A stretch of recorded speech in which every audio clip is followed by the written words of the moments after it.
Otbspreads prediction show coming to you live on May 28th, Tequila Thursday, guys, where I'll be on a plane sipping. I won't be tapping into this bad boy tomorrow, but we're going to pour out, and we're going to cash some slips. But first, we're going to review the day we just had, man.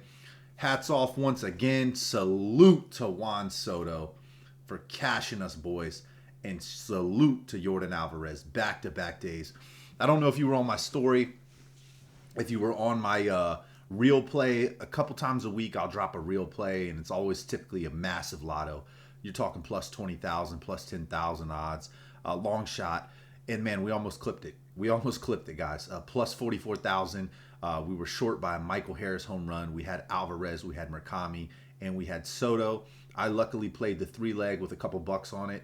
Nothing crazy, but still cash big off of a $50 bet, man.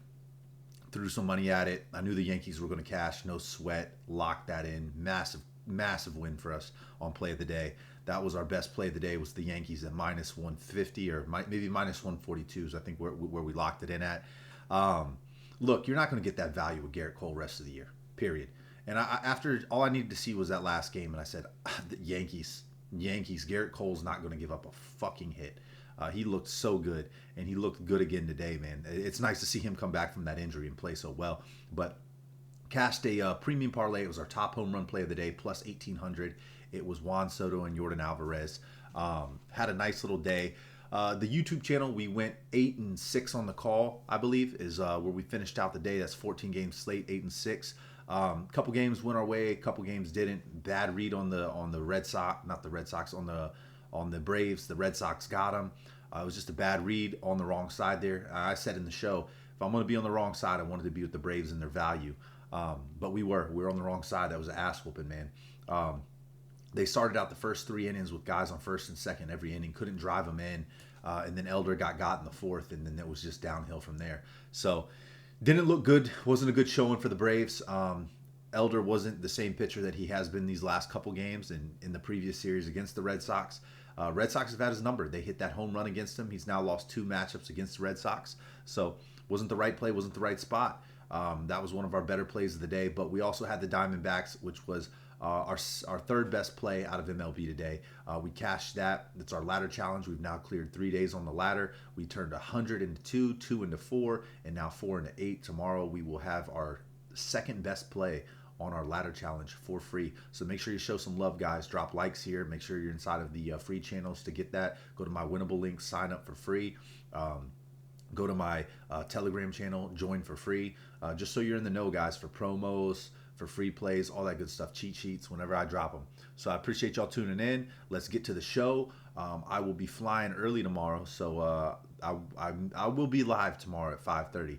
But I'm just flying out to the West Coast, 9 a.m. flight, flying into San Diego, and I'll be out there for about 2 weeks, guys. I got a place out there on the water, or close to the water, but I'll be out there for about 2 weeks, enjoying it and logging a lot of Kalshi bets. And on the bets I can't log, I'll be asking my brother to log them on FanDuel for me. So we'll see how it goes.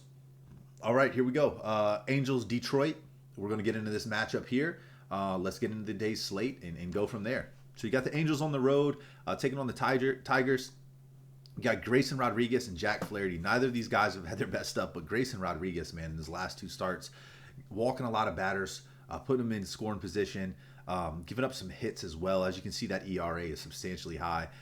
The Tigers have around a 500 record at home. Flaherty isn't my favorite spot to play, but like I've said over and over again, if you watch my shows, I trust the Tigers' bats. I think that the offense is better. I would like to say that this offense is decent, but the bats haven't been there. Odell is behind pace for his normal home runs that he had last year.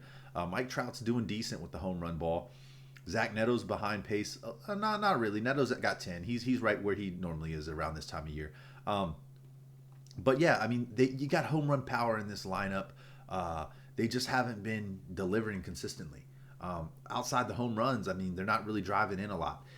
So I'm going to have to say here, guys, I'm going to go with the Tigers, minus 130. I feel really good about that play. Not my favorite play on the board, but I do think the Tigers get it done here. I think they have the better bats, and I think Flaherty is a better pitcher than Grayson Rodriguez. Simple and plain. So if you give me the edge on the pitcher, Jack Flaherty edges him out a little bit there.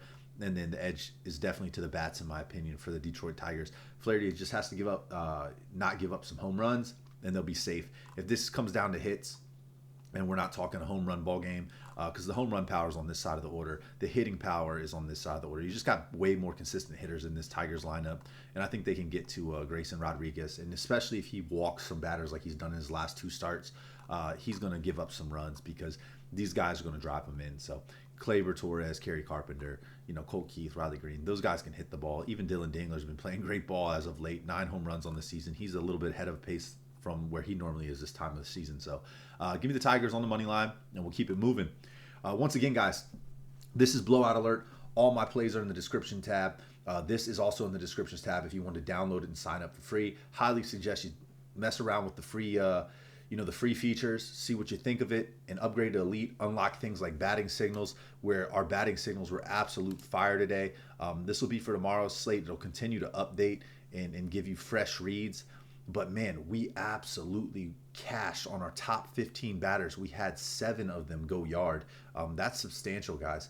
And when you narrow it down to the top 10, we hit at a 60% rate because 6 of the 10 went yard. We had Murakami hit today. We had Soto, Alvarez, Bellinger. All of those guys were flagged for home runs. They were signaled. They all had either rising, pitching edge, value. They met the criteria that I always suggest. Look for a matchup around 5, at worst 4.5. Then you look for the projection above 0.25. All of those guys were checking those boxes, man, and they did just that. So this formula, this algorithm right now, it's pulling the proper stuff. It's giving you the trends. Even though it's showing a downtrend right now for Yordan Alvarez, I can't be on that side. I know his pitching matchup's not the best tomorrow against Eovaldi, but Yordan Alvarez is another candidate. Obviously, he does have the pitching risk tag. Today, he had the pitching edge tag. So, looks like Christian Walker might be the look out of the Astros lineup tomorrow off of Eovaldi. But we'll get into that tomorrow on the live. I'll give you some home run parlays. I'll give you my leans and my takes there. Just make sure to tune in live at 5:30. All right, let's get back into the slate, guys. If you want any of my premium plays, you know to just go to the descriptions tab, click on the Winible link, and then use the code word Tequila for Tequila Thursday. All right, code word Tequila will save you tomorrow. We'll also have some limited passes where you can lock in for the weekend at a discounted rate, so you're not having to do the daily. All right, guys, let's get into this next matchup. It is going to be the Twins and the White Sox. I like the White Sox here, man, and I want to give you a couple reasons why. It's not going to be Fetty on the mound tomorrow. It's going to be Davis Martin, who's got 66 Ks. He's been throwing some good strikeout stuff. It's showing Taj Bradley. I looked at FanDuel. FanDuel didn't have Taj Bradley going. They had Rojas. If it's Rojas, I'm 100% on board with the White Sox. Now, if it's Bradley, on the other hand, excuse me, fellas and ladies, just ate a little bit. Had a little burp there. Pardon me, motherfuckers. All right, guys. Taj Bradley, Davis Martin. Let's just say it is Taj Bradley and he rolls out there. That's going to be the harder one to handicap, so let's just put ourselves in that position that we have to make that decision. Look, if I have to make that decision between Taj Bradley and Davis Martin, I'm still going to the White Sox. I'm not going to back off of it. Davis Martin's had a stellar season so far. Just look at his ERA, man. Sub-3 ERA. Same with Taj Bradley. Both got great strikeout stuff. So we'll call the pitching matchup no edge there. But look, these bats have really been hitting the ball. Almost a 300 with Meredith, 240 with Murakami, but this sweet spot, 17 home runs. Miguel Vargas, 11 home runs, 243, 223 Colson Montgomery, 13 home runs. Benetti, he hasn't hit the home run ball like he did last year, but he's at a 232, 35 hits on the season. They've got a really strong top 5, really. If you look at their top 5 guys, really strong. But then you go over here, another top 5 strong. 262, 271, 295, 228, 231. Home run ball is definitely there for Buxton at 16. Larnach, not as much this year as it was last year. Jeffers is a good home run hitter. Josh Bell's lagging behind, not hitting the long ball like he did with the Nats last year. But man, they got some good bats in this lineup. Royce Lewis not hitting like he did last year. Brooks Lee still hitting the ball fairly well, 43 hits on the season. Honestly, the bats over here have surprised me. Where I find the edge to be is in the bullpen. I think that the White Sox have a better bullpen. If this is a closer game, through 5 innings. I really like the White Sox here. We saw them put belt to ass on the Twins. Twins got out there early, got 1 run on them, and then the White Sox just kept ripping runs today. I like the White Sox to come out, their bats to stay alive. I think they can get after Rojas for sure. Now, if it's Bradley, it's going to be a much closer game, and that's where the bullpen comes into play. I think that the Twins bullpen is one of the worst in the MLB, and I trust the bullpen for the White Sox a lot more. So give me the bullpen advantage and give me the bats up against Rojas if it does tend to be Rojas as the starter tomorrow. So there's your 2 leans and the edge behind the money line at 136 on the White Sox. Give me the White Sox, guys. Going into the Red Sox, Braves. We saw Elder get lit up today. When I went over my review, we obviously talked about that. I haven't really been impressed with this matchup. I think that the Red Sox have looked good against the Braves in their last series and in this one. I think that the Braves were lucky to win that game the other night. I think that the Red Sox just ran out of outs, and I was on the Braves side of things, so I'm happy they did win. It cashed me a parlay. It cashed me a lock, and I'm happy they won, because if they wouldn't have, I'd have been out of some money, and I'd have been out a lot of money, actually, because I had a lock on them, and I had a parlay riding on them as well. So I'm happy they won that first game of the series, but they barely did it, 7-6, and then today they get their ass handed to them. What was it, 8-0? Toley's a great pitcher, man. 39 Ks, sub-3 ERA. He's right up there. He can compete with a lot of aces like Chris Sale. Chris Sale has had some velocity issues, some command issues. I think that, yeah, he's very strikeout dependent, but this team hasn't struck out a lot in the month of May. They're hitting the ball better. They're getting the ball in play. And if you look at their lineup, these guys can hit the ball. I know Duran's not hitting the ball like he's done in previous seasons, but the lineup is waking up. These averages don't reflect what they've done in the month of May. And this team's really woken up. They're at home. There's value at plus 119. I'm going to have to go to the Red Sox tomorrow. I haven't loved being on the Red Sox side of things this year, but look, they've looked great against the Braves in every single matchup. They've beat them multiple times now this season. I think that they go ahead and they get another win tomorrow. Give me the Red Sox on the money line at plus 118, and that's where we're going to go. I think that Tolly and I think Chris Sale definitely is the better pitcher, but I think Tolly can hang with him, man. And I think that these bats, they can get to lefties a little bit better than the Braves can. If you look at the chase rate, the Braves do chase some balls outside the zone occasionally, and that can lead to strikeouts. I think Toley has good enough strikeout stuff that he can get these guys chasing and get these bats active and find some runs. So give me the Red Sox plus money play on the money line, and we'll move on in to the next game on a short slate. 6-game slate tomorrow, guys. So we're gonna have to dial it in, find some home runs, find some value, and go from there. So let's see what we got cooking in this one. We've got the Blue Jays, where we have Patrick Corbin and we got Chris Bassett on the mound. This one here, I've went back and forth with this one because the bats have woken up with the Orioles, and Patrick Corbin has been better than expected, honestly. Every time I go against Corbin, he finds a way to win. He's 2-1 here. Chris Bassett's had a decent outing as well. I think if the bats can back him up, the Orioles could get to him. The Orioles have looked good in the series against Tampa Bay. I was surprised at how well they handled such a good Tampa Bay team. But the bats woke up. I don't know if the bats will be there tomorrow. The Blue Jays grinded out a win today in a 1-2 ball game. I don't think a 1-2 ball game is going to get it done for the Blue Jays tomorrow. So they're going to really have to generate some runs and get to hitting the ball.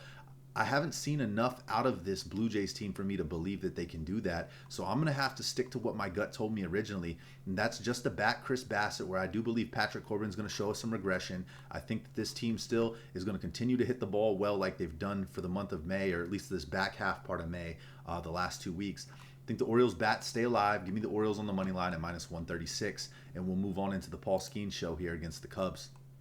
We know that the Cubs went on that 11-game win streak. They looked fantastic. Their pitching was dialed in. Their bats were hitting the ball. But look, Colin Rea hasn't been what we've wanted this year so far. If you look at his starts, strikeout stuff really isn't there. Giving up some hits, giving up at least 4 hits in every single one of his starts. Earned runs. He's only had 2, maybe only a couple games really where he's kept it under 2 earned runs. He hasn't really had a lot in his last 3 outings, 5, 4, and 3 on the earned run side of things. His ERA is climbing. So we're seeing that Colin Rea that we're familiar with that gives up those earned runs starting to show up more often. I like the way that this team has been hitting the ball. I know they took a loss today, but they've been hitting the ball really well. I think that you have Skeens going up against a team that's been struggling to get the ball in play. I know Skeens has had now 2 bad outings.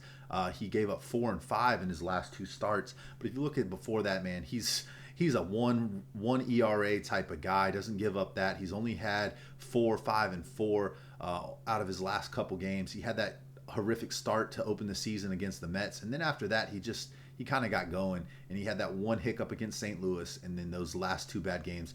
We were on the Pirates here on the Toronto game when he gave up 4, and it was a spot play. You know, every time Paul Skeens has a bad game, typically he comes right back with a 0. That was the play. Hey, man, he's coming right back with a 0. I think he's coming back tomorrow with a 0 or a 1 on the earned run side of the game.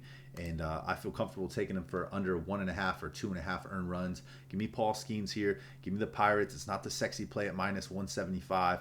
I'll stay off the run line here. I'll just stick to the money line. Give me the Pirates minus 175 with Paul Skeens. All right. Taking us to the last game of the night.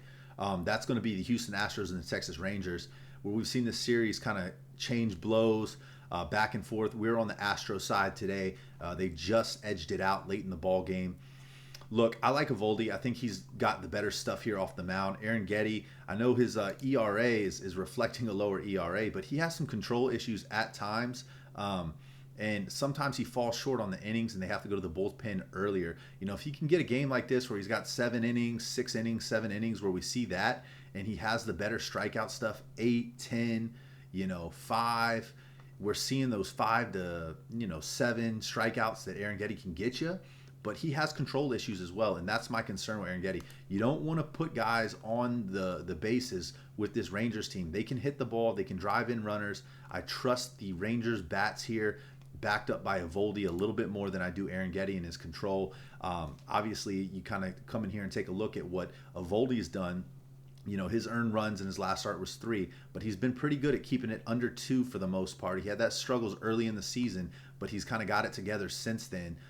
Over these last 4 games. I think this might have just been a little anomaly playing the Angels. You know, they got big bats, and we've talked about that. Sometimes they can get after you with home runs. So I will chalk it up to just that. Give me the Rangers tomorrow on the money line at minus 157. That's the show. That's the take. We're going to go Tigers on the money line, White Sox on the money line, Red Sox on the money line, Orioles on the money line, Pirates on the money line, and Rangers on the money line, guys. That's the leans for tomorrow. Let's see if we can run a 6-0 slate and take it to the bank, man.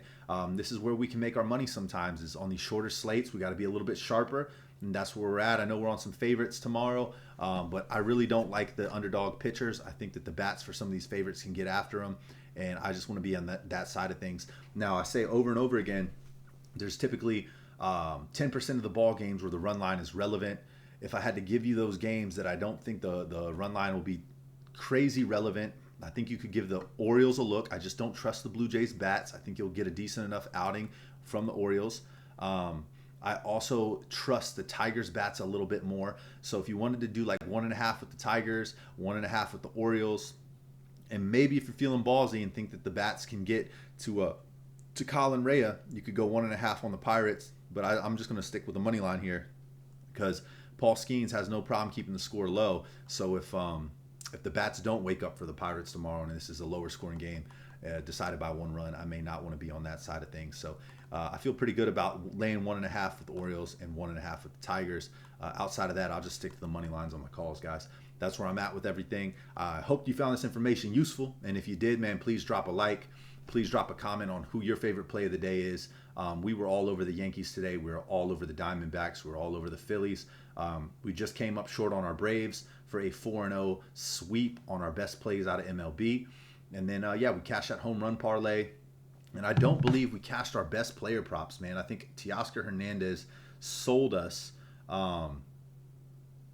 Did he? Yes, he did. He sold us, man. Damn. We had Chris Sanchez for 7 Ks. He got 9. We had Kyle Schwarber for 2 total bases. He got 2. We had Paul Goldschmidt for 1 hit, run, or RBI. He had that. Mike Burrows for 4 Ks. He had 6. And then we just needed Hernandez to get a hit, run, or RBI to clean us up and cash a plus 1,000 parlay of our best player props of the day. He did not do that. Unfortunately, that's the way it crumbles. You can be 5 for 6 all you want in a parlay, but if you don't hit number 6, we all know what happens. You get paid all the same, 0. So I appreciate you tuning in, guys. Make sure you drop your comments on who you like tomorrow. If you think Paul Skeens is going to have a bounce back game, or if you're going to think he's going to shit the bed and the Cubs bats wake up and come to life and they get the W. All right. Always curious to see your takes, guys. I appreciate you tuning in. Make sure to subscribe, drop a like. I'll see y'all next time. Book the one way.